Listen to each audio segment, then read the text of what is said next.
جہاں جہاں شیعان حیدر کرار آباد ہیں ان کی عزت و ناموس کی محافظت کے لیے مل کر بآواز بلند صلوات پڑھیں۔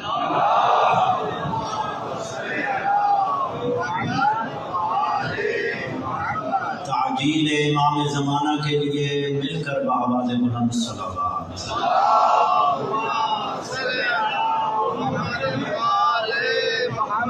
اعوذ باللہ من الشیطان الرجیم، بسم اللہ الرحمن الرحیم، الحمدللہ رب العالمین، الصلاۃ والسلام علی سید الانبیاء والمرسلین،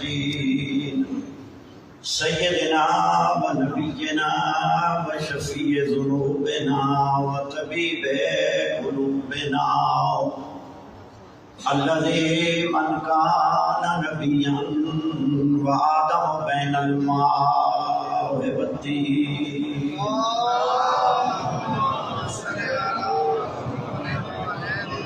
الفائز سرمد والرسول المصدد المصطفى الامجد المحمود الاحمد، حبیب الہ العالمین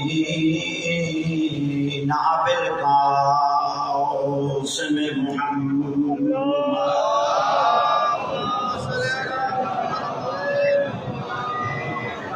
وآل بیتہ الطیبین الطاہرین المعصومین الذین اذهب اللہ عنہم الرجس وطہرہم تطہیرا۔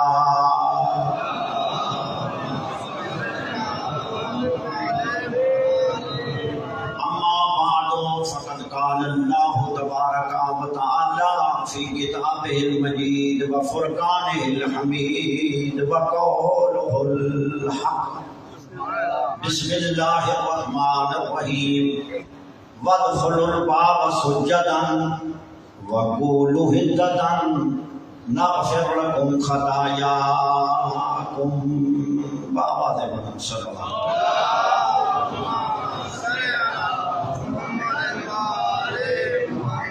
میرے بزرگوں دوستوں، محرم کے ایام ہیں، آپ ماشاءاللہ سب مومنین کو سر دے رہے ہیں، شہدائے کربلا کو، سیدہ زینب کو، سیدہ فاطمہ زہرا کو۔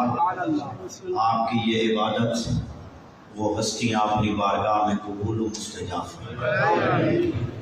وقت کے دامن میں گنجائش نہیں ہے، میرے بعد بہت سارے حضرات پڑھنے والے ہیں، تو میں انتہائی محدود وقت میں چند معروضات آپ کے گوش گزار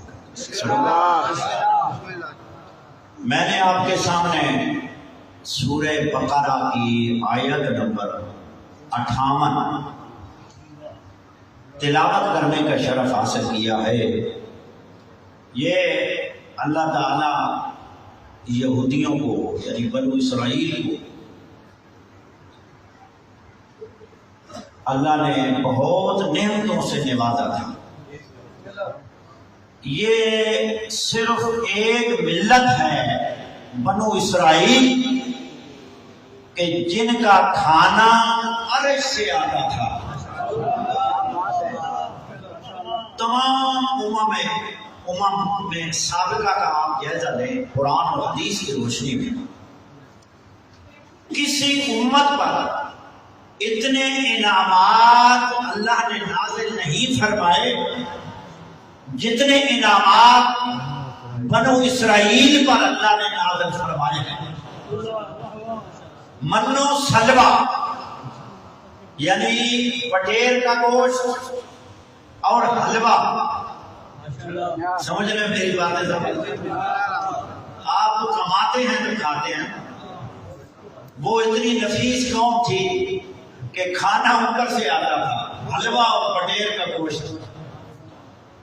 لیکن جب اللہ تعالیٰ نعمتیں نازل فرمائیں تو وہ بدقسمت قوم ہوتی ہے کہ وہ اللہ تعالیٰ کی نافرمانی کرنے لگ جاتی ہے۔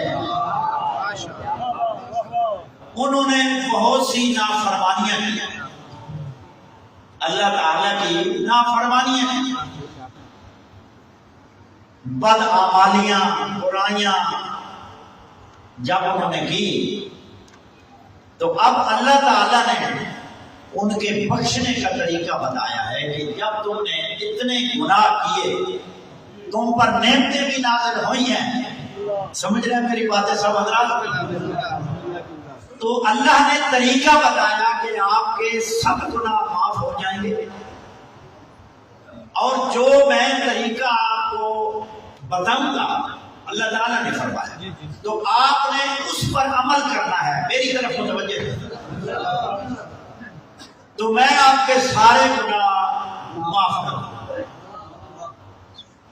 انہوں نے کہا ٹھیک ہے، تو اللہ تعالیٰ نے ارشاد فرمایا کہ اذ قلنا ادخلوا هذه القرية، اے بنو اسرائیل اس بستی میں داخل ہو جاؤ۔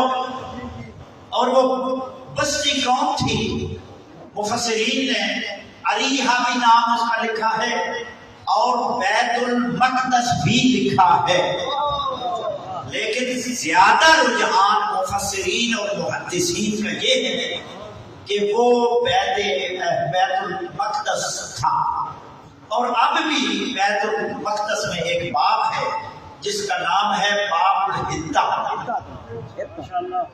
تو اللہ تعالیٰ نے فرمایا کہ اس بیت المقدس میں داخل ہو جاؤ، فَكُلُوا اور کھاؤ، منہا حیث شئتم رغدا، اس بیت المقدس میں داخل ہو جاؤ اور اس شہر میں جو میں نے نعمتیں تمہارے لیے رکھی ہیں اس بستی میں، انار، سیب، بڑے بڑے فروٹ، بڑی بڑی اچھی چیزیں، نعمتیں، وہ سیر ہو کر کھاؤ۔ رغدا، رغدا مانا ہے پیٹ بھر کے کھانا، سمجھ رہے ہیں میری بات؟ شئتم حیث شئتم، جہاں چاہو، کسی کو سیب پسند ہے، کسی کو انار پسند ہے، کسی کو کیلا پسند ہے، جس کو پسند تھا وہ انہوں نے کھایا۔ کھانے کے بعد اب یہاں یہ شرط ہے کہ یہ سلسلہ حضرت موسیٰ علیہ السلام سے ہی شروع تھا کہ اگر آپ نے حق کی بات منوانی ہے پہلے لنگر کا بندوبست کرنا پڑے گا، سمجھ رہے ہیں باتیں میری؟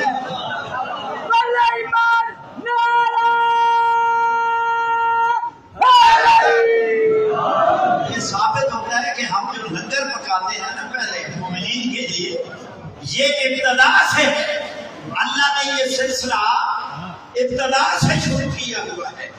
پہلے ان کو کھلایا پلایا، فروٹ وغیرہ سب چیزیں، اس کے بعد پھر فرمایا ہاں بھائی اب کھا چکے اور سیر ہو چکے، اور اللہ نے یہ نہیں کہا کم کھاؤ فلاں چیز نہیں کھانی، نہ جو مرضی ہے کھاؤ، سیر ہو کر شکم پر کر کے کھانا ہے۔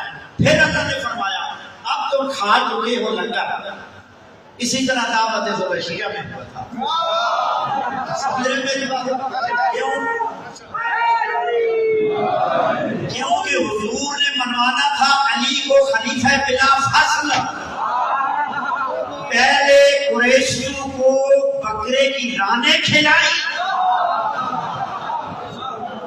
پہلے بکرے کا گوشت کھلایا، کھلانے کے بعد پھر حضور نے دعوت دی اور کہا کہ اے لوگوں اگر میرے بعد میری مسند کا، میری خلافت کا، میری امامت کا حقدار ہے تو وہ علی ابن ابی طالب۔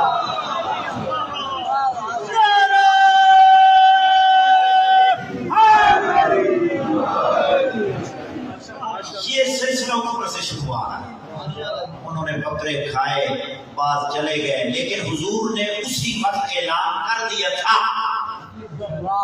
اسی طرح اللہ تعالیٰ نے پھر فرمایا اب کھا چکے تم وَادْخُلُوا الْبَابَ سُجَّدًا وَقُولُوا حِطَّةٌ، آپ نے اس دروازے سے گزرنا ہے اور دروازے سے گزرنا ہے تو گزرتے ہوئے کیا کہنا ہے؟ حِطَّةٌ حِطَّةٌ۔ تو یا اللہ اگر ہم حِطَّةٌ کہیں گے، ہم تو گنہگار ہیں، تو ہمیں صلہ کیا ملے گا؟ اللہ نے فرمایا نغفر لک خطایاکم، ہم تمہاری بخشش کر دیں گے اور تمہارے پہلے گناہ معاف کر دیں گے۔ اس کا صلہ یہ ملے گا، لیکن دروازے سے گزرنا پڑے گا اور حِطَّةٌ حِطَّةٌ کہنا پڑے گا۔ سمجھنا میری باتیں سمجھ رہا؟ پھر اگر آپ حِطَّةٌ حِطَّةٌ کہو گے، حِطَّةٌ کا کیا معنی ہے؟ یا اللہ معاف کر دے، ہمارے گناہ معاف کر دے، بخشش ہے، یا اللہ ہماری بخشش کر دے۔ اگر آپ نے کہہ دیا تو ہم آپ کے سارے گناہ معاف کر دیں۔ انہوں نے کہا ٹھیک ہے اللہ ہم گزریں گے۔ جب گزرے بعض فطرتی پہ دین تھے، فطری نام وہ تھے شامل میں، اللہ سے وعدہ بھی کیا کہ ہم بالکل حِطَّةٌ کہیں گے، لیکن جب گزرے تو حِطَّةٌ نہیں کہا، حِنطَةٌ کہتے ہیں۔ لیکن کیونکہ وہ پہلے کی مال کے پجاری تھے، وہ تاجر تھے، اب اللہ کے سامنے بھی اللہ کی نافرمانی کرتے ہوئے انہوں نے اپنی دولت کو ہی یاد رکھا اور وہاں بھی سرمایہ داری کا ذکر کیا اور حِنطَةٌ حِنطَةٌ کہتے رہے۔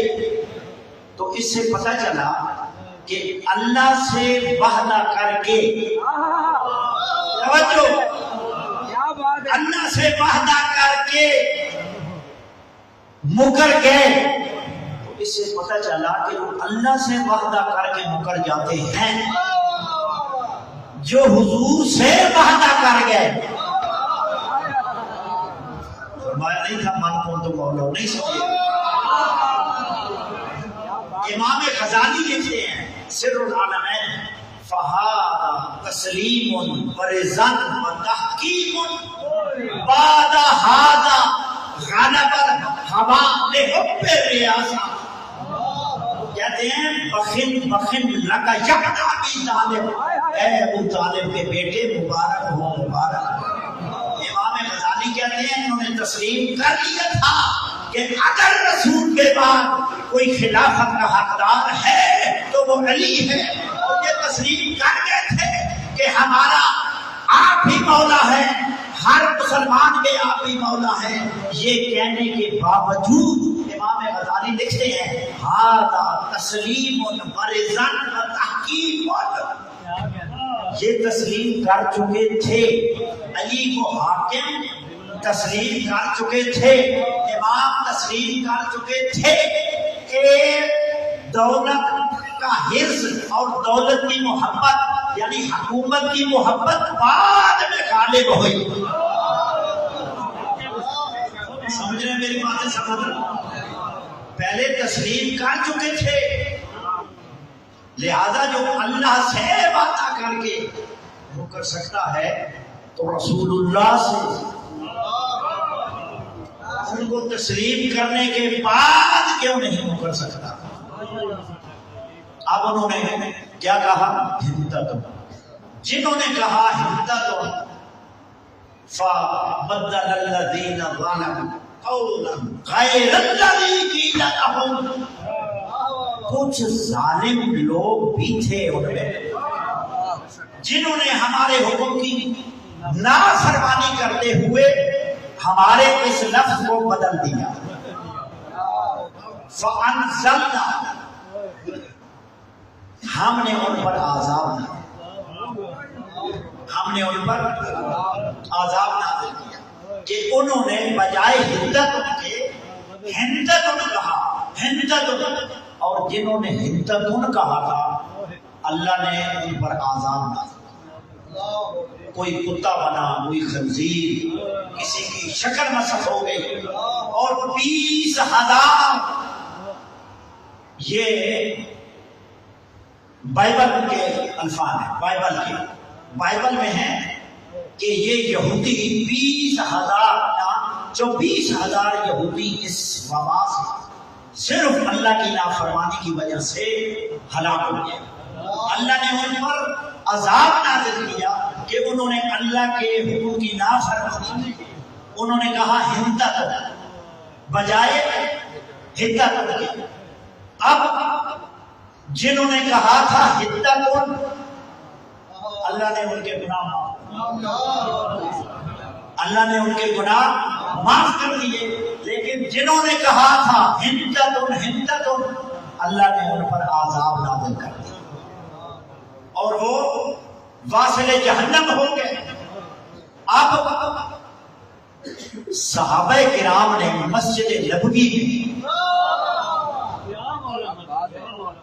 نبی سے پوچھا کہ یا رسول اللہ، حضرت موسیٰ کی قوم نے گناہ کیے تھے، اللہ نے حکم دیا تھا کہ میں تمہارے گناہ معاف کرتا ہوں، لیکن تم اس دروازے سے ہدت کہتے ہوئے گزر جاؤ تو میں تمہارے گناہ معاف کر دوں گا۔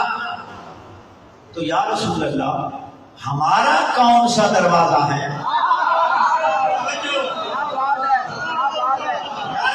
ہم بھی گناہ کرتے ہیں، ہم سے بھی گناہ ہو جاتا ہے۔ یہ ہے مومن کی بات، متقی صاحب یعنی تقوی نمازی آدمی کہ یا رسول اللہ، ہم اگر گناہگار ہوں، ہم کوئی خطا کریں تو ہمارا باپ ہدہ کون ہے؟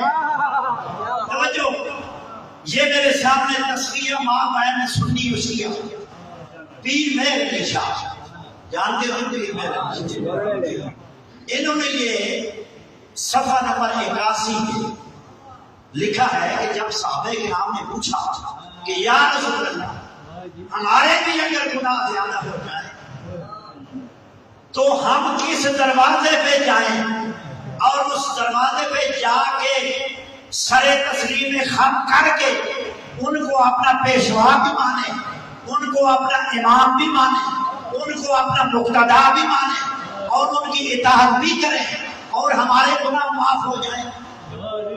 تو پیغمبر نے فرمایا یا ایھا الناس، اے میرے صحابیوں سنو، علی باب ہدت، یہ پیر مہر علی شاہ ہے، اور اس کے بعد مسند الفردوس، ان کی وفات 509 ہجری میں۔ مسند الفردوس حدیث کی کتاب ہے، اس کی یہ حدیث موجود ہے۔ پیر مہر علی شاہ صاحب نے لکھا کہ حضور نے فرمایا اے میرے صحابوں، وہ کون سا دروازہ ہے؟ فرماتے ہیں علی باب ہدت، علی میرے علم کا بھی دروازہ ہے اور بخشش کا بھی دروازہ ہے۔ اگر گناہ ہو جائے تو کسی کے دروازے پہ نہیں جانا، علی باب ہدہ ہے، من داخل فیہ کان مومنا ومن خرج عنہ کان کافرا۔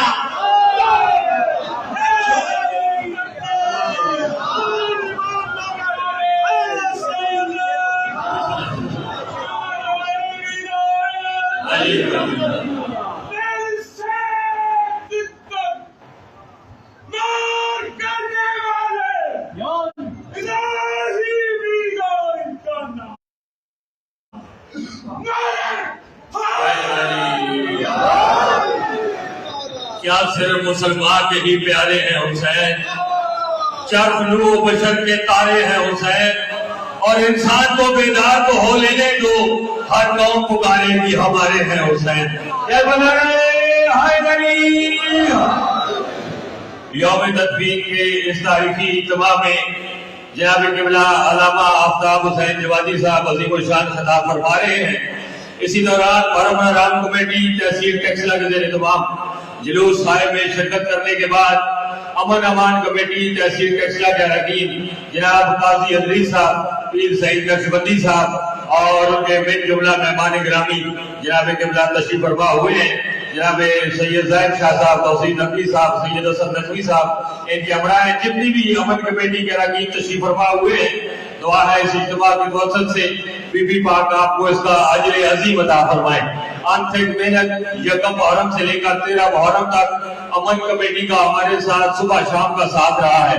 آپ کی ان کاوش اور آپ کے اس جذبے کو ہم خلوص نیت سے خیر مقدم کہتے ہیں اور دعا گو ہے اللہ تعالیٰ آپ کو اس کا اجر عظیم عطا فرمائے۔ ان کی حوصلہ افزائی فرمائیے، نعرہ تکبیر، نعرہ رسالت، نعرہ حیدری۔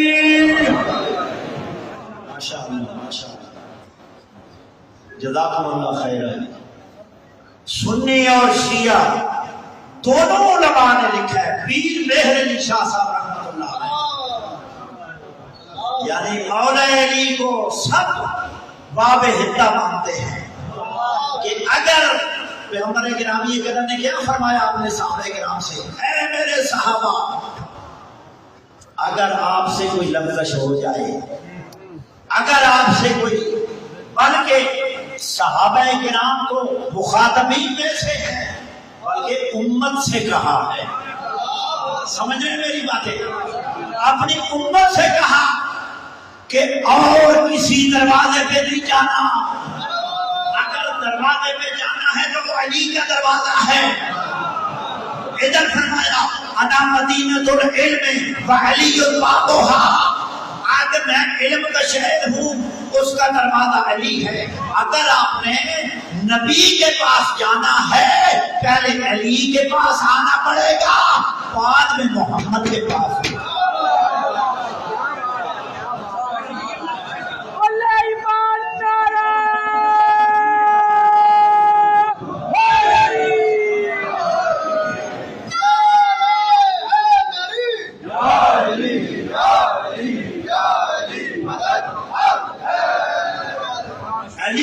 باب و حدت سوائے کے موہرے کا علامہ ابن حجر مکی حیثمی، وہ کعبہ کے امام تھے، وہ بھی لکھتے ہیں اس میں کہ صحابہ کرام نے جب پوچھا کہ یا رسول اللہ، ان کا تو دروازہ تھا، ہمارا بھی کوئی ایسا دروازہ ہے؟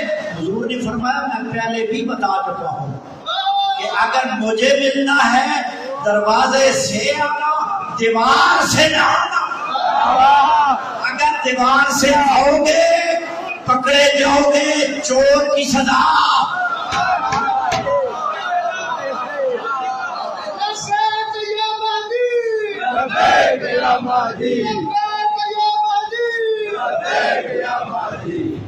اگر آپ نے اپنے گناہ بخشوانے ہیں تو ان کی اطاعت کرنی پڑے گی۔ دروازے پہ آنے کا مقصد کیا ہے؟ یعنی جو علی کہے گا وہ بات ماننی پڑے گی۔ اگر علی کی نافرمانی کریں گے تو علی کی نافرمانی نہیں، رسول کی نافرمانی ہے۔ تو باب ہدہ کیا ہوا؟ اپنی امت سے کہا کسی اور کے دروازے پہ جانے کی ضرورت ہی نہیں۔ علی کی موجودگی میں جب علی کے دروازے پہ جاؤ گے اور خلوص نیت سے معافی مانگو گے اور ان کی اطاعت کرو گے، ان کی نافرمانی نہیں کرو گے، جو علی کہے گا اس پر عمل کرو گے، یہ نہیں میرا اپنا عقیدہ ہے، میرا یہ عقیدہ ہے کہ یہ اس طرح ہے، جو علی کہے گا ماننا پڑے گا۔ جب علی کے دروازے پہ آئیں گے جو علی کہے گا ماننا پڑے گا۔ کیوں؟ علی امام کل ہے۔ امام خلیل نحوی نے کہا احتیاج الکل الیہ واستغناہ عن الکل دلیل علی انہ امام الکل۔ اس پوری کائنات کا علی کے دروازے کا محتاج ہو جانا، علی کا تمام لوگوں کو اپنے علم، اپنے تقویٰ سے لوگوں کو بے نیاز کر دینا اس بات کی بین دلیل ہے کہ اگر رسول کے بعد امام کل ہے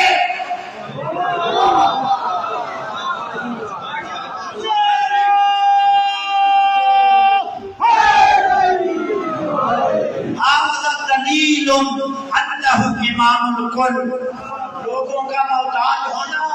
اور یہ پیر مہر علی شاہ صاحب نے لکھا ہے صفحہ 81 میں کہ کوئی صحابہ میں سے کوئی ایسا صحابی نہیں جو مسئلہ پوچھنے میں شریعت کا کوئی بھی مسئلہ ہو علی کی خدمت میں نہ گیا ہو. یہ صفحہ 81 میں لکھتے ہیں صحابہ کرام میں سے کوئی صحابی آپ کو نظر نہیں آئے گا کہ جب بھی مشکل پڑی علی کے دروازے پہ آیا. جب تمام مشکلوں کا مشکل کشا علی ہے تو کسی کے دروازے پہ پر جانے کی ضرورت نہیں ہے.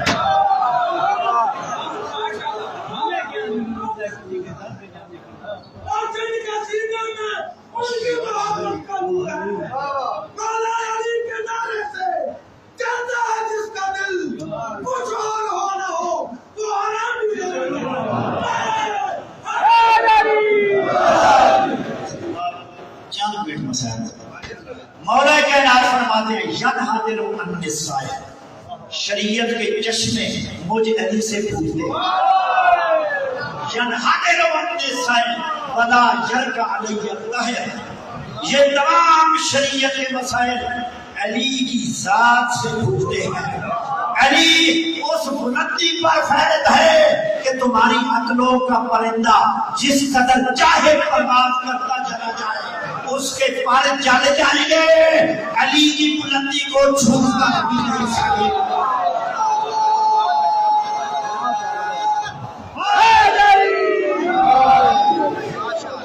لیکن اسی علی کے بیٹے، اسی علی کی اولاد کربلا میں ذبح ہو. اجرکم اللہ، سوائے امام حسین کے عزاداروں اور امام نہ دیکھو. یزیدیوں نے اپنے واسطے جہنم ہونے والوں کو دفن کر دیا، لیکن لاشیں پڑے ہیں علی کے بیٹے حسین، لاشا پڑا ہے علی اکبر کا، لاشا پڑا ہے عباس کا. مسلمانوں نے ان کے دفن کر دیے. لیکن میں سلام کرتا ہوں علی مولا،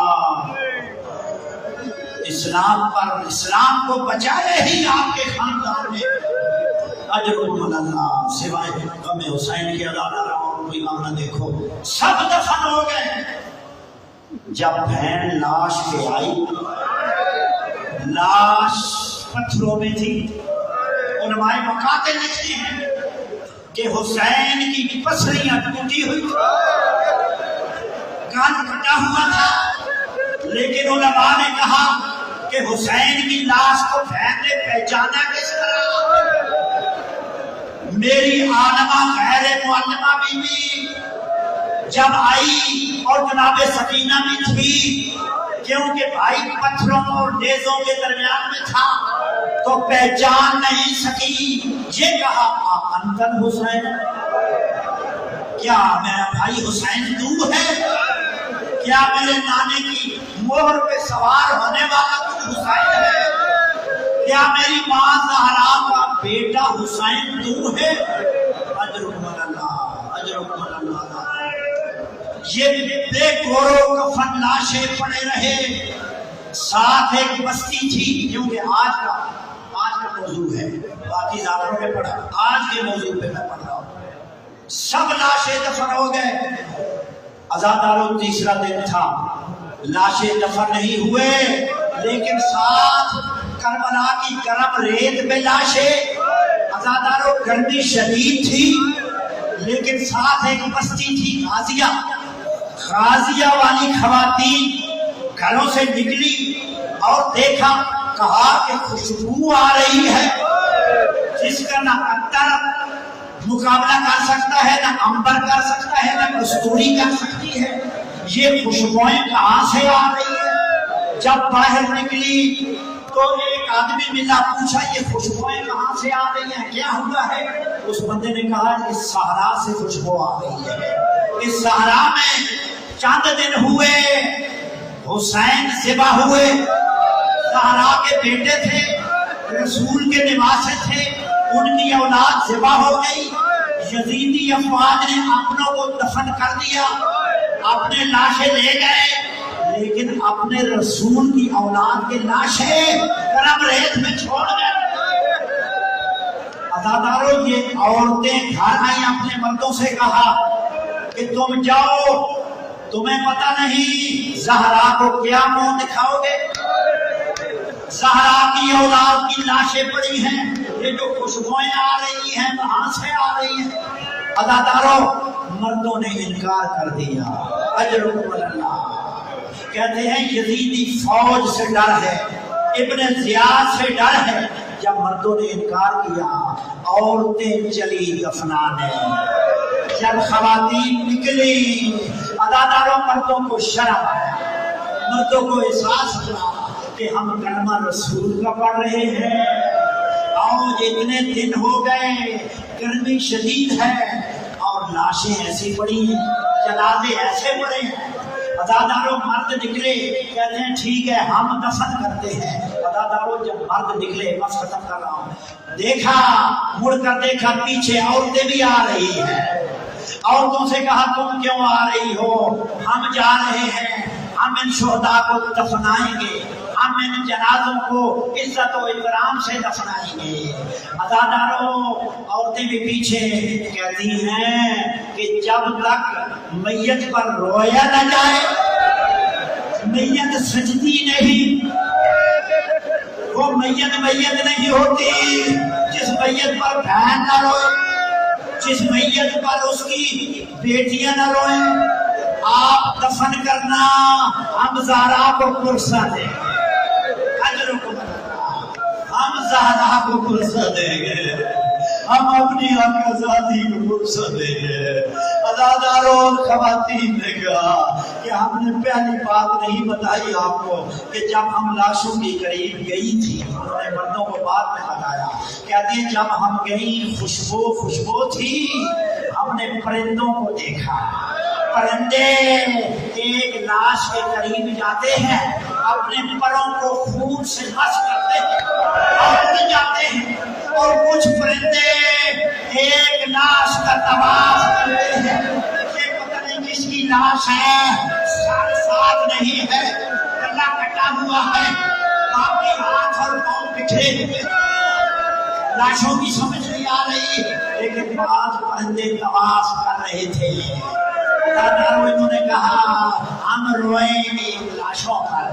عزاداروں جب قریب پہنچے، مردوں نے لاشوں کا حال دیکھا، ایک دوسرے سے کہنے لگے ان لاشوں کی پہچان کیسے کریں گے؟ ایک کا ٹکڑا ادھر پڑا ہے، ایک کا بازو ادھر پڑا ہے، کچھ ہے جسم لیکن سر ساتھ نہیں ہے، کیسے دفن کریں گے؟ عزاداروں یہ سوچ ہی رہے تھے، ایک غبار اٹھا، ایک غبار اٹھا، اے میرے بیمار زندان شام سے، آئے میرے ماں باپ کو سکون نہیں ہے، امت نے کوئی سکون نہیں دینے دیا۔ آئے جب غبار ختم ہوا، وہ سوار آیا، کہتے ہیں گھبراؤ نہیں، ڈرو نہیں، آؤ میری مدد کرو، میں ان لاشوں کو پہچانتا، میں ان لاشوں کو پہچانتا ہوں۔ بس 2 منٹ۔ عزاداروں جب لاشیں سب گنجے شہداء میں رکھی، امام نے گھر کو الگ رکھا، علی اکبر کو پاؤں کی طرف رکھا، اور پھر گئے عباس کی طرح، کہا نہر فرات میں دفن ہے، نہر فرات میں لاش ہے عباس کی۔ عزاداروں انہوں نے مدد کی، عورتوں نے بھی مدد کی، مردوں نے بھی مدد کی، دفن کر دی۔ ایک لاش کو وہ اٹھانے لگے، بیمار کربلا نے کہا اس کو اپنے ہاتھ نہیں لگا، اس کو میں اٹھاؤں گا، اس کو میں اٹھاؤں گا، میں دفن کروں گا۔ اس کے قریبی رشتہ دار آنے والے ہیں، کچھ بیویاں آنے والی ہیں، آپ نے ہاتھ نہیں لگایا۔ اداکاروں بڑے احترام سے امام نے کچھ ایسی شخصیات تھی ان کو دفن کیا تو انہوں نے پوچھا کہ یہ جو آخر میں دفن ہونے والی ہستی ہے یہ کون ہے؟ امام رونے لگے، چہرہ پیٹنے لگے، کہتے ہیں یہ وہ ہستی ہے جو پانی مانگتی رہی، جو پانی مانگتی رہی، اوپر نے پانی نہیں دیا۔